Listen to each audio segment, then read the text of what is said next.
Muling gumawa ng kasaysayan sa larangan ng musika ang SB19 matapos makuha ng grupo ngayong weekend ng Enero 18 ang makasaysayang 1 billion streams sa musical platform na Spotify.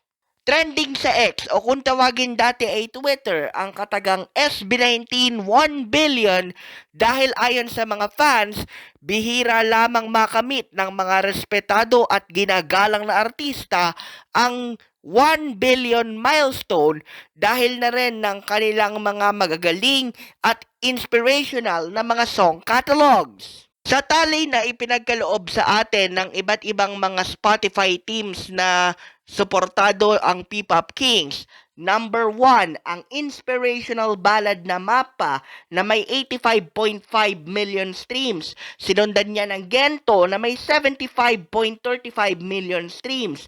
Pangatlo ang Dam, pang-apat ang Hanggang sa Huli, panlima ang Bazinga, number 6 ang I Want You, number 7 ang Mapa, yung band version kung saan kakulab ng SB19 ang pop rock band na Ben and Ben.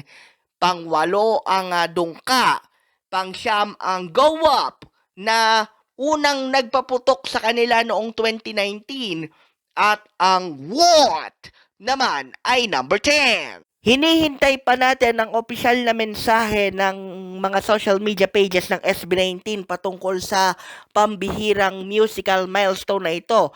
Pero kanya-kanya nang appear ang mga fans sa pagsasabi na hindi nila ito mararating nang hindi kasama ang pagtutulungan from the ground up na pinagsusumikapan ng mga fans. Samantala, trending din sa X o kung tawagin dati ay Twitter ang hashtag na SB19 New Song Soon dahil isang video na in-upload mismo ng official TikTok account ng SB19 ang nagpapahiwatig na isang panibagong kanta ang kanilang niluluto at ilalabas sa mga susunod na panahon. Ang teorya ng mga fans, may kinalaman ang kantang yan sa tema ng visa o yung binibigay sa iyo ng isang embahada or yung immigration para makapasok ka ng malaya at matino para sa pagbabakasyon o kaya naman trabaho o immigration.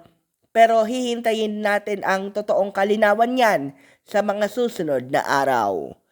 Yan ang totoong balita mula sa Mabuhay Radio Japan Worldwide. Sa bawat oras, bawat himig, nananatili kaming walang takot, walang pinapaboran.